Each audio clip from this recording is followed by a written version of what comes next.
Hello student, good morning. तो आज हम क्लास 10th उत्तराखंड बोर्ड का फर्स्ट चैप्टर साइंस का केमिकल रिएक्शन एंड इक्वेशन, रासायनिक अभिक्रिया और समीकरण पढ़ेंगे। ठीक है, तो आज हमारा जो फर्स्ट चैप्टर है, आज से सभी बच्चे अपनी प्रिपरेशन स्टार्ट कर दे क्लास 10th 2024 उत्तराखंड बोर्ड के लिए। तो आज से हम नई फर्स्ट चैप्टर पढ़ेंगे। ठीक है बेटा, तो फर्स्ट चैप्टर में जो हमारा फर्स्ट टॉपिक है, इसके कॉन्सेप्ट को डिस्कस करते हैं। इसका कॉन्सेप्ट है रासायनिक अभिक्रिया, केमिकल रिएक्शन। केमिकल रिएक्शन होती क्या है? ठीक है, पदार्थ के मध्य रासायनिक बॉन्ड बनने से या टूटने से नए पदार्थ का निर्माण होता है, रासायनिक अभिक्रिया कहते हैं। जैसे मैग्नीशियम और oxygen equal to magnesium oxide. ठीक है बेटा, तो जैसे हमारे पास मैग्नीशियम और ऑक्सीजन, इनके मध्य बॉन्ड का निर्माण हुआ, कोई बंध बना, जैसे मैग्नीशियम और ऑक्सीजन के बीच में। ठीक है, एक बॉन्ड बना, तो एक क्या बना? Magnesium oxide. ठीक है, तो क्या कहा कि रासायनिक अभिक्रिया में किसी पदार्थों के मध्य रासायनिक बंध बनने से या ब्रेक होने से अगर नए पदार्थ का निर्माण होता है तो किसे क्या कहते हैं? रासायनिक अभिक्रिया। अब जैसे हमारे रासायनिक बंध बनने से नया पदार्थ क्या बना? Magnesium oxide. अच्छा, रासायनिक बंध ब्रेक होने से, ठीक है, जैसे हमारे पास CaCO3। ठीक है, अब इनके बीच में क्या, अगर हीट डालेंगे तो हमारे जो कैल्शियम कार्बोनेट में बॉन्ड ब्रेक हो जाते हैं, CaO plus CO2, calcium oxide और कार्बन डाइऑक्साइड में टूट जाता है। ठीक है, तो रासायनिक बंध ब्रेक होने से हमारा नया कंपाउंड बना, या रासायनिक बंध बनने से हमारा नया कंपाउंड बना। दोनों क्या है? रासायनिक अभिक्रिया कहलाती है। ठीक है, अच्छा, रासायनिक अभिक्रिया के दौरान क्या निम्न कुछ परिवर्तन होते हैं अभिकारक में और उत्पाद में। जैसे अभिक्रिया होती है तो अभिकारक से उत्पाद में जाती है तो कुछ हमारे चेंजेस को देखने मिलते हैं। जैसे हमारे पास पहला क्या है? अवस्था में परिवर्तन। क्या है? अवस्था में परिवर्तन। पहला है हमारे पास अवस्था में परिवर्तन। ठीक है, दूसरा क्या है? रंग में परिवर्तन। तीसरा रासायनिक गुणधर्म में परिवर्तन या तापमान में परिवर्तन। जब कोई अभिकारक उत्पाद में बदलता है,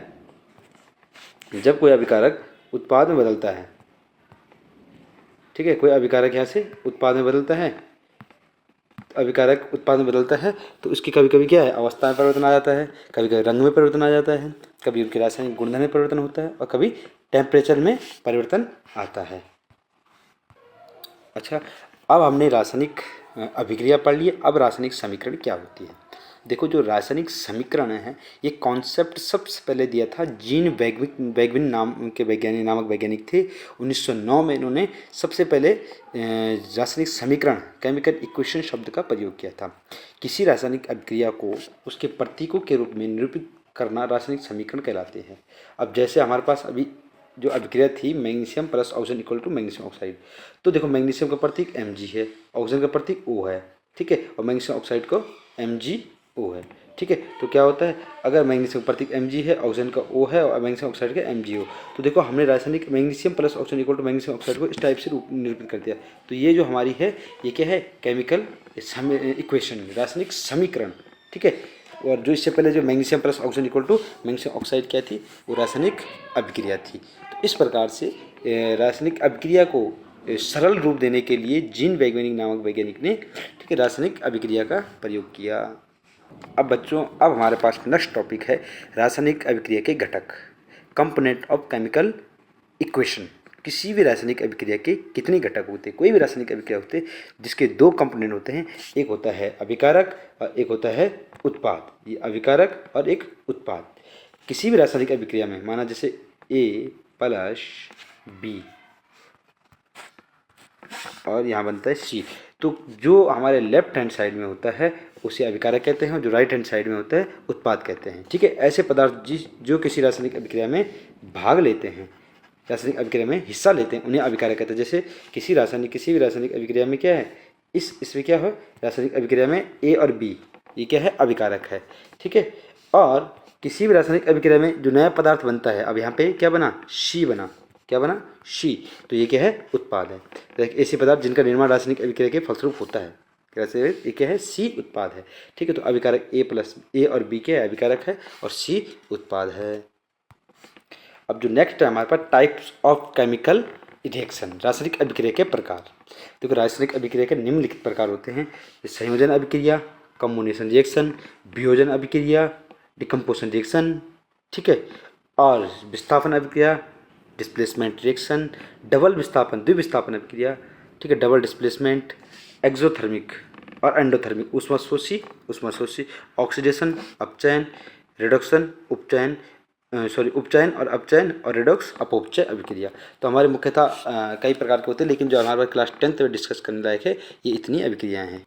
तो बच्चों अब चलते हैं हम first chemical reaction, combination reaction, संयोजन अभिक्रिया। संयोजन का अर्थ होता है संयोग होना, ऐसी अभिक्रिया जिसमें दो या दो से अधिक अभिकारक मिलकर एकल उत्पाद का निर्माण करते हैं, संयोजन अभिक्रिया कहते हैं। जैसे हमारे पास अभी है, अभिकारक में क्या है, 2A+B, ये क्या है, अभिकारक है, और एक उत्पाद की तरह बना एक शी, ये क्या बना, एक उत्पाद बना, जिसे क्या कहते हैं, संयोजन अभिक्रिया। अब देखो संयोजन अभिक्रिया का जो एग्जाम्पल है, नंबर 1 कोयला का दहन, कार्बन कोयला plus oxygen equal to CO2। अब देखो कार्बन और ऑक्सीजन दो अभिकारक थे और एक उत्पाद का निर्माण हुआ, इसे क्या कहते हैं, संयोजन अभिक्रिया। उसी प्रकार जल का निर्माण, फॉर्मेशन ऑफ वाटर, वाटर का फॉर्मेशन कैसे होता है, देखो H2 + O2 equal to 2H2, दो अभिकारक थे और एक प्रोडक्ट का निर्माण हुआ, संयोजन अभिक्रिया कहते हैं। इसके बाद बुझे हुए चूने का निर्माण। अब बुझे चूने क्या है, चूना को जब पानी में डालते हैं तो बुझा चूना बनता है, जैसे CaO+H2, तो इसमें भी एक प्रोडक्ट का निर्माण हुआ और दो अभिकारक थे। ठीक है बेटा। इसके बाद जो लास्ट है मैग्नीशियम ऑक्साइड का निर्माण, मैग्नीशियम का जलना, बर्निंग ऑफ मैग्नीशियम। ठीक है, तो इसमें क्या होता है, इसमें मैग्नीशियम और ऑक्सीजन आपस में मिलकर एक प्रोडक्ट मैग्नीशियम ऑक्साइड को बनाता है। तो ये सभी क्या है, संयोजन अभिक्रिया के उदाहरण है। इसमें सभी में एक चीज़ कॉमन है कि अभिकारक की संख्या 2 है और उत्पाद की संख्या 1 है। अभिकारक संयोजन अभिक्रिया में 2 या 2 से अधिक भी हो सकते हैं। तो अब चलते हैं हम वियोजन अभिक्रिया, डिकम्पोजिशन रिएक्शन। वियोजन मतलब होता है टूटना। ठीक है, वह रासायनिक अभिक्रिया जिसमें एक अभिकारक टूटकर 2 या 2 से अधिक उत्पाद में बनता है, एक अभिकारक टूटकर 2 या 2 से अधिक उत्पाद का निर्माण करता है, इसे क्या कहते हैं, डिकम्पोजिशन रिएक्शन। जैसे कैल्शियम कार्बोनेट को गर्म किया जाता है तो वियोजित होकर कैल्शियम ऑक्साइड, जैसे ये कैल्शियम कार्बोनेट था, अभी एक रिएक्टेंट है, रिएक्टेंट कितना है, एक है, और प्रोडक्ट कितने हैं, कैल्शियम ऑक्साइड, चूना और कार्बन डाइऑक्साइड, दो प्रोडक्ट बन गए। ये प्रोडक्ट कितने बन गए, 2। ठीक है, तो ये हमारी क्या है, डिकम्पोजिशन रिएक्शन। अब देखो हमारे पास जो डिकम्पोजिशन रिएक्शन है वो 3 टाइप की होती है, ऊष्मीय अपघटन, प्रकाशीय अपघटन, विद्युत अपघटन। अब इसमें क्या होता है, जब किसी अभिकारक का जब टूटता है तो किसी न किसी कैटलिस्ट की प्रजेंट टूटता है। फर्स्ट जो हमारे पास टॉपिक है ये क्या है, ऊष्मीय अपघटन। ठीक है, अब इसमें क्या होता है कि जब कोई भी अभिकारक ऊष्मा हीट की उपस्थिति में ठीक है टूटता है तो उसे क्या कहते हैं, ऊष्मीय अपघटन। अब ऊष्मीय अपघटन उदाहरण क्या है, ठीक है, ये जो हमारा पहले एग्जाम्पल पढ़ा है, CaCO3 इक्वल टू CaO+CO2, ये क्या है, ऊष्मीय अपघटन का। इसमें क्या होता है, यहाँ पे हीट होता है और हीट की उपस्थिति के कारण ही कैल्शियम कार्बोनेट टूटकर कैल्शियम ऑक्साइड और CO2 में चेंज हो जाता है। नेक्स्ट जो हमारे पास अभिक्रिया है, प्रकाशीय अपघटन। जब कोई अभिकारक प्रकाश की उपस्थिति में अपघटित होता है, जैसे यहाँ पे AgCl है या AgBr है, लाइट, सनलाइट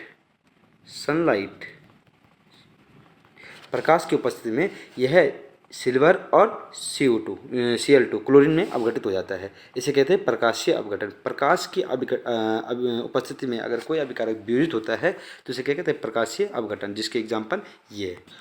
और तीसरा जो हमारे पास है विद्युत अपघटन। ठीक है, कि इलेक्ट्रिक करंट की उपस्थिति में जब कोई अभिकारक वियोजित हो जाता है उसे क्या कहते हैं, विद्युत अपघटन। जैसे हमारे पास यह है NaCl या H2, ठीक है, जल। ठीक है, तो ये क्या है, विद्युत की उपस्थिति में Na+ और Cl- में टूटता है। ठीक है, ये सॉरी Na और Cl में क्लोरीन गैस निकालता है। और जो हमारे पास H2O है ये H+ और OH- में ब्रेक हो जाता है। ठीक है, इसे कहते हैं विद्युत वियोजन की विद्युत की उपस्थिति में वियोजित होना विद्युत वियोजन कहते हैं। इस प्रकार से हमारी वियोजन अभिक्रिया भी कंप्लीट हो जाती है। तो बच्चों अब हम नेक्स्ट टॉपिक नेक्स्ट डे लेके आएंगे। सभी जुड़े रहिए, लाइक शेयर और सब्सक्राइब करते रहिए।